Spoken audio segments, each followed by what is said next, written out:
Kalian tahu nggak sih kebiasaan kita baca berita di HP itu bermula dari selembar kertas yang terbit pada 300 tahun yang lalu.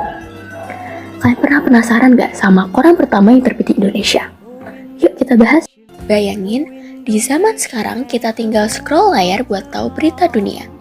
Tapi jauh sebelum ada internet, bahkan sebelum Indonesia merdeka, orang-orang di Batavia udah punya informasi cetak sendiri. Namanya Batavia's Noveles. Batavia's Noveles muncul pertama kali tahun 1744, tepatnya tanggal 7 Agustus 1744, alias hampir 300 tahun yang lalu. Koran ini digagas oleh Gubernur Jenderal Van Imhoff. Isinya tentang berita perdagangan, pengumuman pemerintah kolonial, sampai jadwal kapal yang datang ke pelabuhan Batavia. Uniknya, koran ini cuma bertahan 2 tahun. Kenapa ya? Karena pemerintah pusat di Belanda takut berita di dalamnya malah ngebocorin rahasia dagang mereka ke saingan. Nah, apa hubungannya sama minat literasi kita? Dari koran pertama itulah benih-benih ingin tahu rakyat Indonesia mulai tumbuh.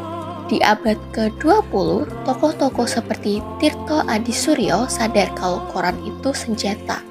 Mereka mulai bikin koran untuk kaum pribumi.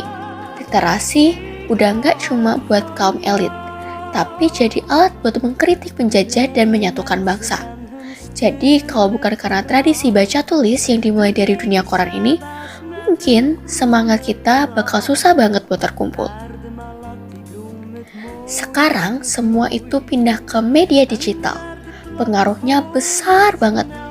Kalau dulu orang harus nunggu koran dicetak, sekarang informasi nyampe dalam hitungan detik. Tapi juga kita harus waspada, karena minat literasi kita sekarang bukan lagi soal bisa baca atau enggaknya, tapi soal bisa bedain mana fakta dan mana hoax. Transformasi digital ini harusnya bikin kita makin kritis, kayak para pendahulu kita yang pakai tulisan buat perjuangan.